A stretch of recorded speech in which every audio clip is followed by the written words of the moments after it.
I got punched in the stomach by an actor. Oh my gosh, what? Yes. I got punched in the stomach by a child actor. I was setting background and, just a simple scene. They're just running down the stairs out of elementary school. But, it's a lot of chitter chatter. Okay, everybody get in line up. We're about to go. We're about to roll. All I hear is, oh my God. Oh my God. Welcome to The Practical Filmmaker, an educational podcast brought to you by the Filmmaker Institute and Sunscreen Film Festival, where industry professionals talk nuts and bolts and the steps they took to find their success today. Find the full transcripts and more at thepracticalfilmmaker.com. I'm your host, Tanya Musgrave, and today we have Jedon Hatcher and Monique Shaw of the Atlanta-based First Team Productions. Together, they authored the book Walkie Check, Good Check. It's a guide to being the glue that holds every set together, a PA in the industry. Together, their experiences span working as a first-team PA, office PA, and basecamp PA for Netflix, HBO, Paramount, BET, Tyler Perry Studios, pretty much all the studios, and on productions such as Stranger Things and Coming to America 2. Welcome to the show. Thank you. That's an amazing introduction. That introduction makes me very tired. It just reminds me of sleepless nights, but thank you. I'm triggered. Yeah, you guys did it, though. You guys made that intro. I just compiled it. Yes. You did. Yes. Okay, so let's dive right in. Let's go back to those triggers. How did you get here, both of you? I know it's a loaded question, but what was your journey into the industry and to where you are right now? I'll take it on first. So for me, I came from corporate. Mm-hmm. I have a background in marketing and business management. And so I've been doing corporate for quite some time, especially working in marketing, being a marketing director and building companies and being a business developer and all those things, but didn't have a lot of passion to keep doing it. And I had always knew that as a child, I wanted to be in the entertainment industry in some capacity. But, through life, hard breakups and relationships and things like that, I decided that, I'm going to take a stab at this industry that I love and I have a passion for. Because one thing about passion, it just burns inside of you until you seek it, until you try to do it. It's just going to continue to burn inside of you. So I said, you know what, I'm just going to try it. Moved to LA and it just didn't necessarily work, but I knew that this was what I wanted to do. I said, let me just kind of reconfigure how I'm going to get into this industry. And I moved to Atlanta in September. Mm-hmm. And I was on set in October.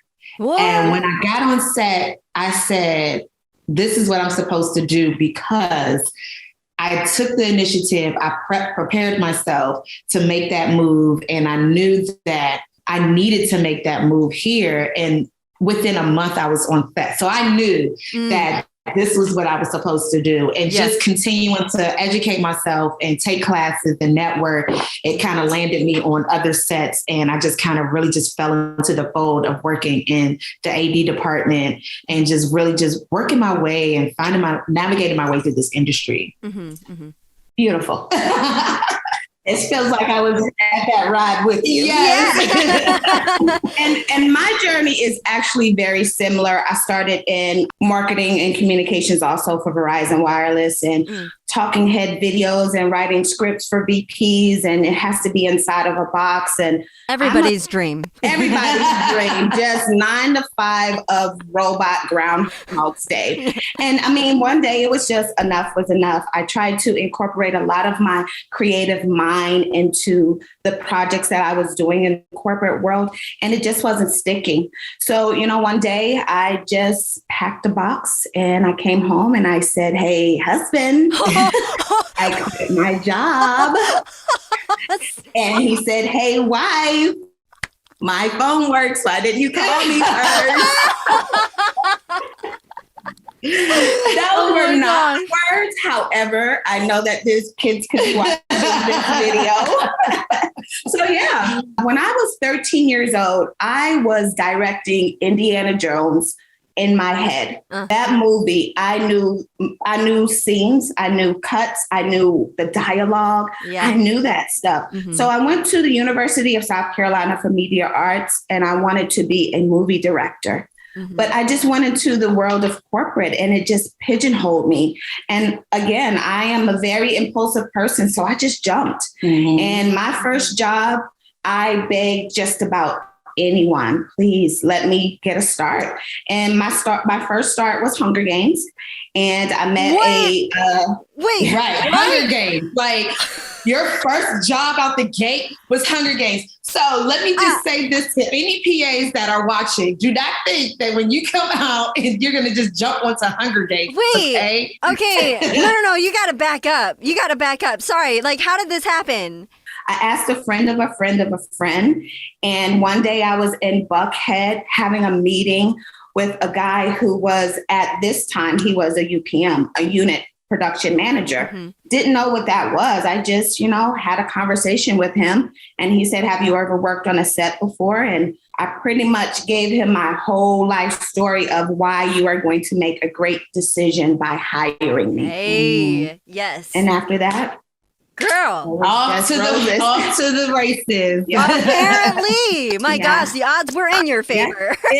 Yes, it was. But it's preparation meets opportunity. So there is no way that he would have let you on that set had he not seen what you I live by that saying. Where preparation meets opportunity. And that's one of the reasons why we actually wrote the book that we did, because we wanted to make sure that PAs actually had the proper preparation, because those opportunities will come. Yeah. If you're patient enough, those opportunities will come, but you have to be prepared. Yeah. Sorry, I interrupted you. Keep going. So basically what got me here is impulsiveness. I just jumped. And then I got in front of someone and I jumped again. And I told that person I can do it. But right now, what is really keeping me in this mode is that I'm wanting to direct. I love this industry. I have a voice in my creativity. And I am, even though that I've had a very interesting start to my career, it's just the beginning. And I am really, really looking forward to what's going to happen in the future. Yeah. Okay, so that actually would lead right into one of my questions. You want to direct. Why write for PAs? Okay, I want to direct. If I direct, I need a crew. I need a responsible, reliable crew, because the crew in my eyes is like a family. The reason why I say that they're a family is because we get paid peanuts. We get looked at as if we are the problem children, just all of us, just all PAs. Yeah. But the thing about it is we are in the front lines, and every time the director calls action and cut, we make it happen. I have gone through a journey in my life where I have gone from the corporate world to being probably the oldest production assistant on set. No one ever told me, you need to do this. You need to make sure that this is set up. You need to make sure that, specifics, like when you are the first day on set, introduce yourself to the first AD, make your presence known, be reliable, communicate. There are a whole list of things that you only figure out after you get yelled at. And I think that is very unfortunate. So that's why I wrote a book. Okay. All right. So let's talk about this book. It's titled Walkie Check, Good Check. This is a complete guide to being a production assistant for the film and television industry, where we not only get an insider look into those crew roles, but also extremely foundational and hands-on info about stuff like set etiquette and unions and important documents and time cards. We are a fan of brass tacks practicality here. So tell me more about this book. Walkie Check, Good Check is something that is said on set every day. Anytime someone gets a new walkie, someone gets a new headset, it's a new battery, they turn their walkie on, whatever, they have some static. They're going to ask for a walkie check, and someone on the other end will say, good check. And so Monique came up with this fabulous idea to name the book that. It's a how-to guide. We have the experience that a lot of these PAs are looking for. And so, we really wanted something that's tangible. I've taken several PA classes and have paid upwards to $200, $300 some odd dollars to take these classes. And though I'm able to gain a certain type of knowledge, there's only 2 days for the class. And then there's nothing that I can really tangibly take away when I leave this class outside of a person's phone number or someone seeing how dedicated I am to the industry. There's nothing tangible that I can personally take away from. And so we really wanted a book, a guide, something that people can actually reference. Oh, I'm a walkie PA today. Let me pull this book out to see what I should expect to be a walkie PA. Oh, you know what? I just got hired as a key set PA. Let me pull this book out so I know what to expect as a key set PA. I want to get on set. What's in this book that can help me get on set? Well, let's look at what makes a good PA, so you have these fundamental aspects within the book that really help you understand what it takes to do whatever the particular role is. So that even if I don't have the time to tell you how to be a base camp PA, how to step into a hair and makeup trailer, you at least have a guide that kind of help you through those moments. Gotcha. Exactly. Gotcha. Yeah. Now, each production is different. We're not saying that this is the Bible, but what we are saying that it is foundational. Absolutely. Definitely. Absolutely. So let's clarify actually for some listeners the differences between these types of PAs that we've been listing. Because they don't teach this in film school. Like I never learned. No, and that was one of the reasons why we actually wrote the book as well, because they'll teach you how to write a beautiful script. They don't let you necessarily know that your first job coming out of film school will be what? It will be a production assistant. Yeah. Just to answer your question. So when you are a production assistant, the different levels, there are day players. So day players are hired to work on big background days. The first team PA may need an extra person because they have a lot of principal cast members on set. There are staff PAs also. Staff PAs have been hired to be on the show, run of show. There is a first team PA, and the first team PA will take care of principal cast and stunt players while on set. Base camp PAs are like mobile homes for the actors. Okay. Luxury mobile home. They're the baby PAs that get the people through the works, and they have to know the paperwork that's involved with getting them through the works, depending upon what area you're in. Some areas don't allow the PAs to touch some of the important documents that is needed when you're in base camp. But then you definitely will touch some of the PRs, you'll touch the exhibit Gs. And sometimes as a base camp PA, sometimes you actually contact cast to let them know what their call times will be for the next day. Just various things. You also have your background PA. Your background PA is the one that's responsible, obviously, for background, getting them checked in, making sure that they go through the works, making sure that they get to set, making sure that they keep track of their time. And it's background PAs, honestly, are like baby directors. Reason being, because when they go to set with their BG, sometimes you have to actually work with the second on set to help place the background, give them their movements, help getting them some business. Business is like certain things that they want to do, like, oh, look like you're on your phone, or look like you're drinking the coffee, or their umbrella. Yeah, like things like that. So they are really kind of like baby directors in my eyes, especially when it comes to working with them physically on set. Then we also have our key set PA. Key set PA is kind of like that last step before you become a second AD. You're really like the supervisor of the entire PA team. And so you are telling people what they're going to be doing. You'll set who your base camp PA is. You'll set who your background PA is. You'll help set up lockups. You'll manage their daily out times and things like that, and make sure that those get turned into the AD department. The key set PA has a lot of responsibilities, and they really should have a mindset of being an actual AD when they are actually on set. It should be kind of like, as a key PA, you should really be a bonus AD, but not getting that check. Yeah. Now, if you're a production assistant for 10 years and you're comfortable, you're probably a people person and you love crews and you like to be helpful, and that's fine. If you want to be an AD, then you're really, really good and keen on logistics. And if you are a base camp first team or a BGPA, then your next step, just a little career advice, would be to be a key PA next. You have to really, really be responsible in the eyes of an AD to be appointed to be a key PA. Yes, absolutely. You're still a production assistant, but you are responsible for communicating as if you are an AD. I need the camera crew to move their gear because the shot is going to be facing this way. They're going to listen to you because they know that you're right under the reins of an AD, and it probably came from an AD. That's why you're telling me to do that. Okay.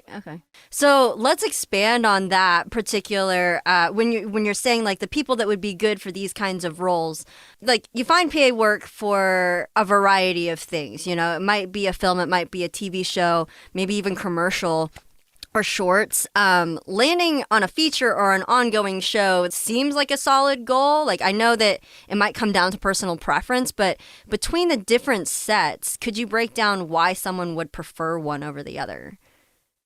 Like a long-term job versus a short-term job? Yeah. Like, I mean, like actually in commercial, you actually want to do commercial if you want to go this direction, or if you actually want to like be on a film set, but only if you're this kind of person because you're away from family. I don't know, but like. So the commercial life, you get paid better, but but you're constantly looking for work. Okay. Now, if you're in that world and if that's your industry and that's your thing, and your names, it just rings and sings to different ADs and things like that.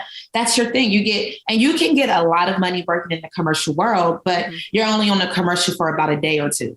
Same thing with music videos. You'll get more money on the front end, but you don't necessarily have that level of longevity. And then also, like, it just depends on the person. Like sometimes some people like to have a job that is theirs for 6 months and they don't have to worry about that because it's like, you know how we are in this industry, we're freelancers.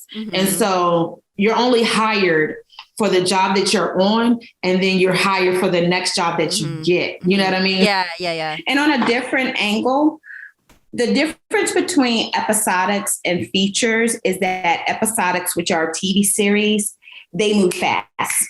So you are shooting an episode in 7 days. That's fast. When you're working on a feature, you may have 52 days. You may have 62 days. You know what I'm saying? You are able to stretch out the days. When you are deciding whether or not you want to work in features or episodics, you have to understand the rhythm and the pulse of a set. Can you really do a call time of 3 a.m. every morning? Now that's your call time. These different locations that you're shooting, can you get there on time? Because fortunately and unfortunately, I have replaced someone on their job before. More than once. Yeah. And I have replaced that person twice. The industry is small. Yeah. So if you can't keep up, just sit on the bench. And, you know, like for me, I work in base camp a lot and I work with first team a lot. When I'm on base and when I'm in base camp, especially when we have a move, I'm super dedicated to what I do. And I go to work 30 minutes early every day to make sure that base camp is open every day. I don't get paid for that 30 minutes. I cannot be trying to put labels on trailers and contracts and rooms and paper the rooms and things. That already needs to be done because cast will be landing shortly. You know what I mean? And so I need to be ready. And it's all about your level of dedication. And it's always, I say it all the time, if you are not passionate about this industry, you will not roll out the bed on time so that you can get to work where you need to be at work. So say I am an LA freshman or, Atlanta industry. I'm an industry freshman, first day of school. Can you give us one of your practical tips from your book that can be my very first starting block? Let me tell you something. What for me, the very first thing that I would say to a PA, like Monique said, introduce yourself to the first AD, but get a call sheet and try your best to break your call sheet down. If you have questions, ask. A lot of the things that will happen through the course of the day is right there on the call sheet. And Monique and I were just having this conversation yesterday about some of the crazy questions that we get asked on set. And all of the answers are just right there. So get a call sheet. Besides, the morning paperwork prepares you for the day. The one thing that can shoot yourself in the foot is not understanding the actual, what's going on in the day. What's happening. Yep. Yes. Mm-hmm. So get your call sheet, read your call sheet, break your call sheet down, read your side, what's going on, because I can guarantee you, I'm not even going to sugarcoat it. You're going to get asked at least 10 things through the course of the day that is either in your sides or your call sheet. And one of them is going to be what time is lunch? And lunch is on the top of the call sheet. Always. Yeah. I think that one practical advice that I can give to someone just starting would definitely bounce off of what Jedon just said, and to go further and to be proactive. Mm-hmm. If you know as a first team PA that your actors need to be wired, tell your AD as you're landing on set. If you know that you have 20 background actors that are about to go past their wrap time, tell your second AD. Be proactive, because the less that they have to come to you, the more they're going to ask you to come with them on their next project, because you're low maintenance and you help them make their day. If you can help the AD, help the director make their day, you're golden. The one thing that I've learned in this industry is that one of your key responsibilities is to make your first AD look good. That is the one thing that you can do as a PA. Make your first AD look good. And that's a collective challenge for everyone that's in the AD department, PAs and all, that you're tasked with. But whatever your role is within that department, it's your job to make your first AD look good. Yeah. So it's my job, as she says, the background PA, of knowing when background is supposed to wrap and letting them know, hey, we need to make sure that we get this shot done so that we can wrap these guys out. Because guess what? If we got to put them in overtime, then that costs more money. Yeah. And just to add to that, your job as a production assistant is just to report the news. Mm-hmm. That's all you're doing. You're not calling shots. You're not making decisions. You are reporting the news. Report to the second AD that these 20 background actors are about to shoot over their wrap time. And that's it. It's all about communication also. But if you don't get a response, or if it's not an immediate reaction to what you've told, your hands are clean. You're free and clean. And you are now labeled as a person who communicates. Yeah. Absolutely. So that sounds like something going massively wrong, like a bunch of these people. I mean, it happens on set, right? But I am always a sucker for the juicy stories of when things. We got tea, but we try to build relationships. And we got some tea that we can give. It's become a favorite question of mine. I want to know these stories of when something went wrong. And, a bonus is either how you fixed it, what you learned from it, all that fun stuff. But it's time to spill. I can give you this crazy story. Now, that doesn't necessarily mean that there was an actual fix to the story, but something that was super crazy to me. I think that one of my weirdest experiences, I was working with this cast member, and this cast member clearly was a little bit inebriated when she came to set, right? Oh my God. And I know this story. Mind you, the cast member was inebriated the day before, to the point that we actually had to just say, you know what, we're not going to work today with this cast member. We're just going to bring them back, come back the next day. Cast member still clearly just, again, just drunk. So we're filming, the cast member is doing their work, and this, that, and the other thing, the cast member wraps. So I had to go back to base camp. I was working with first team on set. This is my very first time working with first team on set, right? So the cast member had to go back to base camp to wrap out. I had to go back for whatever reason. So the cast member decides to jump in the van with me as I'm heading back to set. For me to get dropped off to set, I had to go straight. For the cast member to get dropped off at the crew parking, they had the van driver had to make a left.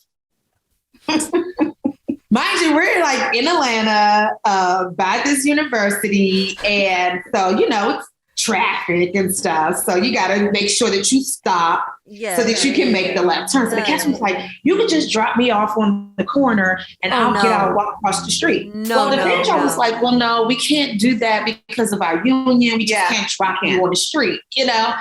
She's like, I don't care. And this and the other thing. I'll be fine. And I was like, I said, well, you know what? Don't worry about it. We'll just go ahead and take you to your car. So as we're getting ready to make the left turn, the cast member jumps out the van. No. What? Now, granted, we were not at like full throttle making this left turn. But the cast member, I lie to you not, opened the van door, the sliding door, and got out and closed it. So me and the van driver, we were like, we still got to make the left turn. I was like, and we both looked at each other and we were like, he was like, did I just witness what I witnessed? But did she hit the ground? Listen, let me tell you something. When you are drunk, nothing happens to you. She acted like she did it before or something. Like she was probably jumping out of moving vehicles. Like, are you a stunt person? I was so confused. She got her stunt card that night. Baby, listen, it was so crazy. And so I was like, wow. Well, I mean, what are you supposed to do? You're supposed to be running after her in the middle of the road? Because it wasn't safe. Bye, girl. It was the craziest experience that I've ever had on set. And I've had a lot of crazy experiences, but that was the craziest experience that I've had working as a PA. And one thing that I've had to learn as a PA is that you can only do what you can do. I can't make you move to set any faster. I can't make you move from set any faster. I can't keep you in a moving vehicle if you don't want to be in a moving vehicle. I felt a little way that she was driving, but... Oh my stars, she was driving. She had to drive home. Oh my stars. She stopped, dropped, and rolled out the van so she can get to her car. Oh my God. She was trying to get the Krispy Kreme Child. Oh my gosh. All right, Monique. Okay. Please indulge. I am going to just go right to it. I got punched in the stomach by an actor. I remember you told me about this. Oh my gosh, what? Yes. I got punched in the stomach by a child actor. I was setting background and the kids just were running out of just a simple scene. They're just running down the stairs out of an elementary school. Simple enough. It's like 12 of them. But, it's a lot of chitter chatter. Okay, everybody get in line up. We're about to go. We're about to roll. All I hear is, oh my God. Oh my God. Where was the child's parents? So I immediately talked to the first AD and I talked to the director, but it was just the simple fact of I'm a production assistant.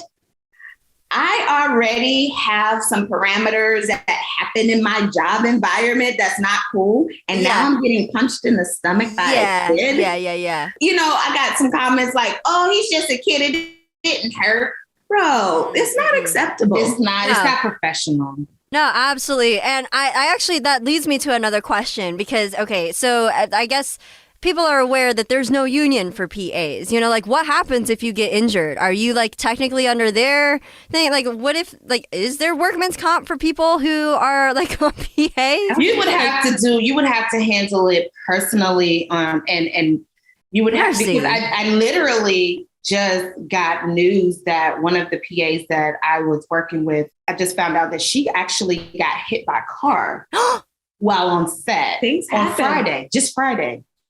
As a PA, when people that are not in the industry see all the lights and all of these things that are happening, of course they get starry-eyed and things like that. And so they start to not pay attention. This individual actually backed into the PA. Oh my gosh. So the PA, they would have to handle it on a personal note. Like you would obviously have a situation with that person and that person's insurance company, but then you would also take a suit with the production itself, should you choose to. Yeah. You know, because regardless of whether you are injured, you could be physically injured, you could be mentally injured. So, you know, you can take suit however you want to take suit, but you don't have the representation. You would have to seek representation. Right. I think that production assistants need a union. I think that the things that we have to deal with is not by far minute. It is very, very large. But you have to respect yourself, and everything that you do has to be done with integrity. There is not one iota that allowed me to wake up that morning and wanted someone to physically put their hands on me. No.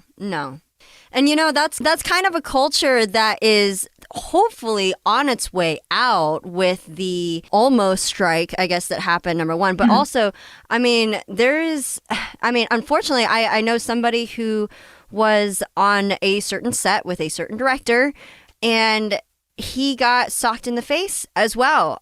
He was not a PA. He was actually, he was one of the other, the crew members. It was underneath the second AD.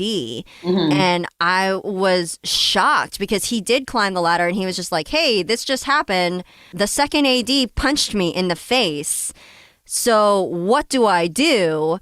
And they were like, what did you expect? You what? How about earrings? That's the thing. That's what you do. You take your earrings out and you put Vaseline on your face and you square up. No, you don't do that, but you definitely talk to the powers that be. But that is not, it's not okay. Culture that it's not okay. Yeah. No. So and hopefully that kind of industry is on its way out. Yeah. Because people are a whole lot more vocal about what they have to face. So, and you know, one thing with me, I am a very, very vocal person. And I feel like sometimes, especially with some of the younger PAs, when things happen to them, they're not vocal about how it affects them and how they feel. If you talk to me in a disrespectful manner, or if you treat me in a disrespectful way, I'm definitely going to bring it to your attention that I don't appreciate that. And I think it's important that people realize just how much that says. I mean, when you speak up for yourself, the amount of respect that you give yourself, it actually, there's a trickle effect that happens. I mean, they know that is not something that they can do anymore, at the very least. To you. You know, like, yeah. to you. But I mean, once I was shocked when I learned this, that once you actually did confront people, you know, in a respectful manner, of course, but I was actually shocked at how many times they backed off because they weren't expecting somebody to actually speak up about it. That actually happened to me on this production that I just got off. This gentleman was very adamant about where he wanted me to park my car in a public space.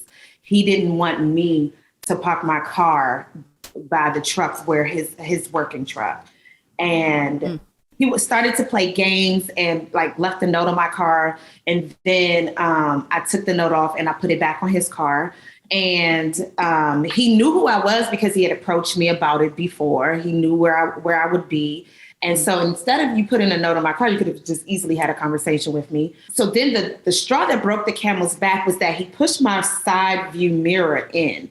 And I was really, really irritated at that point because not only are you leaving notes on my car, but now you could potentially put me in harm's way had I gone down the highway, not being able to see out of my side view mirror because you, unbeknownst to me, pushed my mirror in.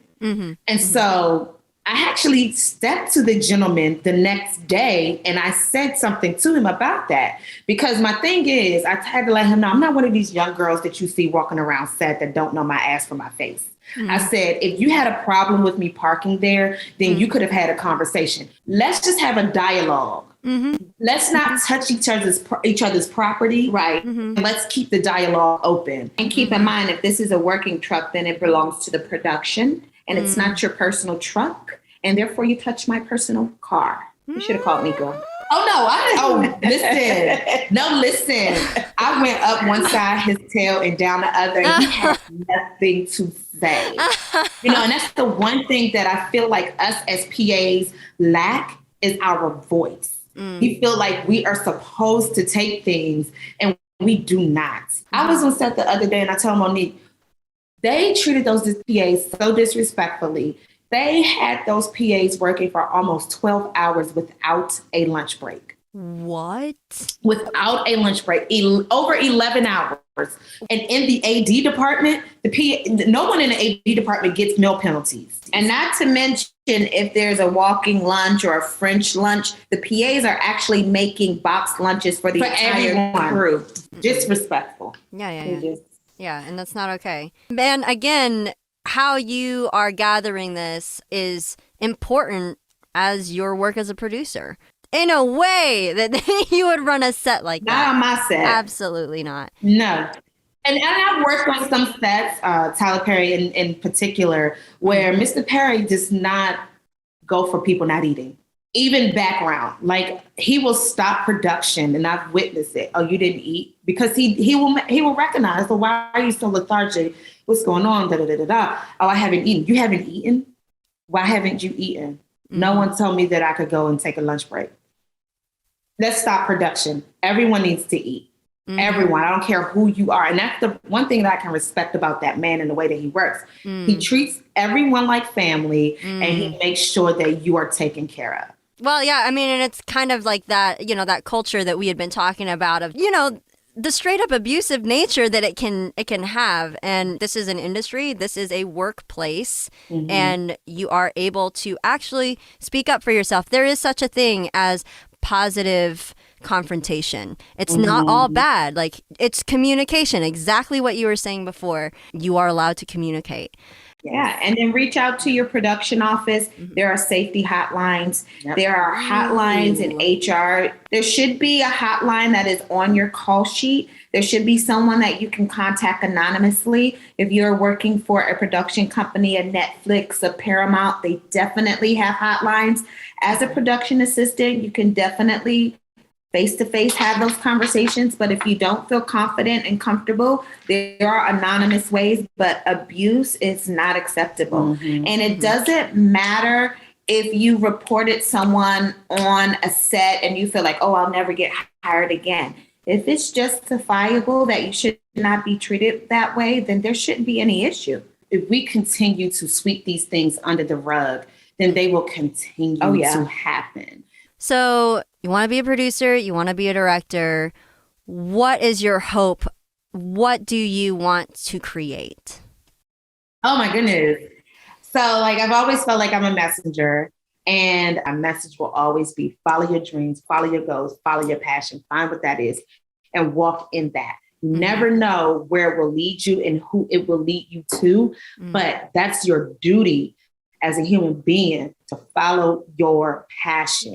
Passion doesn't serve you. Passion serves your community. It serves the people that's around you, because this is something that has been put in you for a reason. Me being a producer, I want to produce thought-provoking content that makes you feel a certain type of way, make you think a certain type of way, it really makes you say, you know what, I never looked at certain things from this perspective, you know? And so I don't want to do anything that degrades the African-American community. I don't want to do anything that degrades African-American women and women in general. And I feel like there's enough content out there that's doing that. And I want to change that narrative. Yep.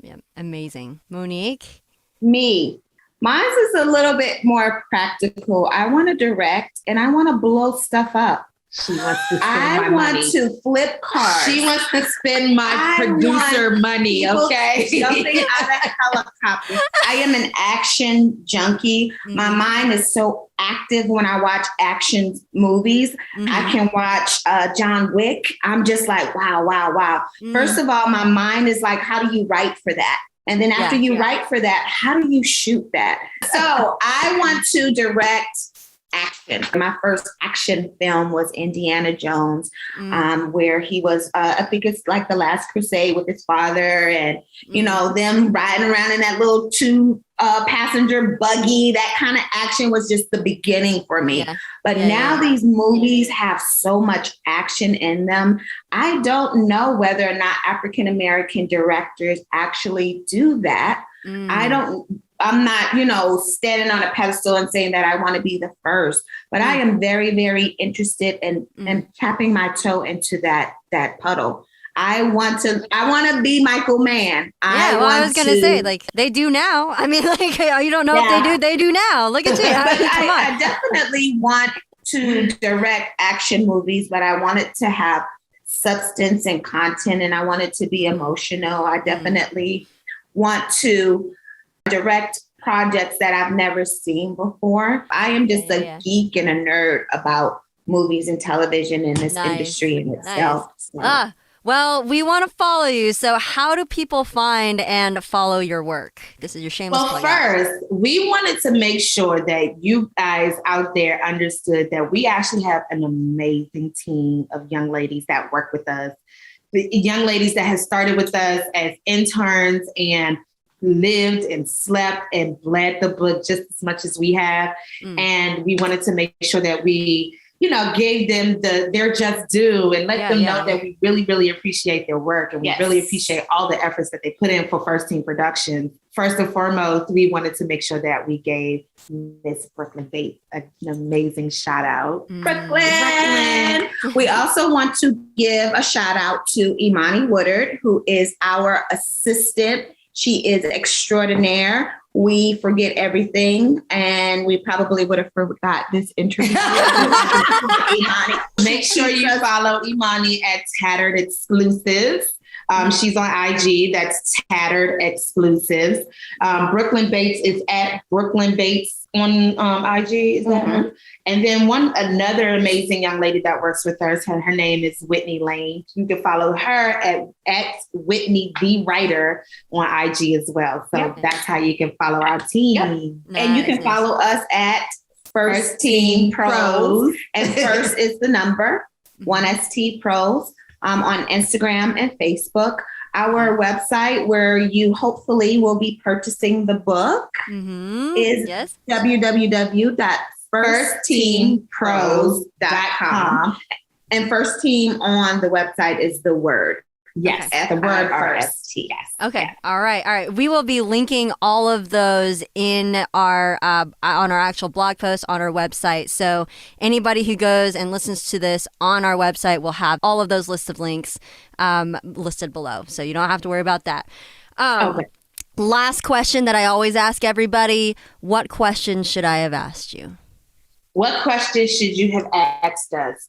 I think the one question that you should have asked us would be, how much do PAs make? Oh, $10.7143 is usually the base minimum. Pay. You go into overtime usually after 2.5 days because you're still working your 40 hours. Once you get 40 hours and you go over, which is really easy to do as a PA because you're always working. Yeah. But usually 2.5 days you go into overtime. But yes, $10. Some of them stretch it depending upon the production, but that is the base rate. Yeah, and it's a 12-hour guarantee. So you get $10 point whatever I just said for working 12 hours. Anything after 12 hours, then you go into overtime. I think one question that I think that you should have asked me is the best or the most interesting either set location that you filmed in or area that you worked in, meaning that I worked in Atlanta.